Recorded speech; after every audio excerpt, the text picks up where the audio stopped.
Hello everyone and welcome back to my channel. Welcome to another new video, new blog. আশা করি তোমরা সবাই খুব ভালো আছো, আমিও খুব ভালো আছি। অনেক দিন পর ভিডিও দিলাম। দেখো আমাদের ছাদের অলরেডি এখানের পাটাটা খুলে দিয়েছে, নিচের সমস্ত কিছু ওরা আর কি সব পাটাগুলোই খুলে দিয়েছে। দেওয়ার পরে এখন উপরের কাজ হচ্ছে। তো উপরের ওরা বলছে যে উপরটা আগে করে নেবে, তারপর যখন উপরের জন্য রেস্ট ছাড়বে ছাদটাকে তখন নিচটা করবে। চলো তোমাদেরকে দেখাই যে উপরে এখন ঠিক কী কী কাজ হচ্ছে। হ্যালো, তো এই দেখো ছাদের এই উপরে পিলারগুলো ওরা কমপ্লিট করে নিয়েছে, অনেকগুলো পিলারই প্রায় হয়ে গিয়েছে। আর এখানে হচ্ছে কি যে মশলা মেখেছে, এদিকে 3টে পিলার ওরা আজকে ঢালছে। এখানে তোমার মোটামুটি অনেকটাই কাজ এগিয়ে গিয়েছে।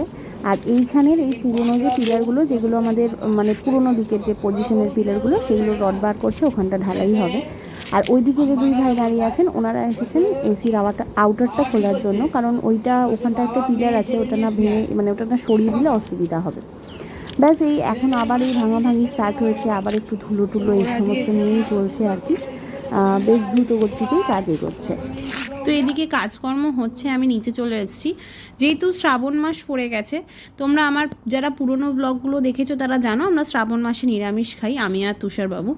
তো ওর ডায়েট চার্ট ওয়াইজ খাওয়ার দাওয়া সত্যি এই বাড়ির কাজ শুরু হওয়ার পর থেকে হচ্ছেই না। তো ও বললো বিকালের দিকে খুব খিদে পাচ্ছে, সেই জন্য ছোলা আর কাবলি ছোলা সিদ্ধ করতে দিচ্ছি। এটাই আর কি, একটুখানি ওই চানা টাইপের নিরামিষ, শশা গাজর টাজর কুচিয়ে তারপর আমি নিয়ে যাব। তো আমি ভাবলাম ওইটা হতে হতে এদিকে চলে আসি। আর দেখো বাইরে এই যে আউটারটা খুলছে ওরা দুজন মিলে।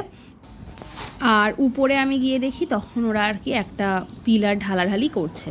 লাস্ট ওটাই ছিল, ওই পিলারটা করে নিলেই মোটামুটি এখানে 3টে পিলার আপাততর জন্য ঢালাই হয়ে যাবে। আর ওরা আজকে আবার কিছুটা গাঁথনি টাথনি করবে। তাহলে চলো দেখা হবে নেক্সট ভিডিওতে।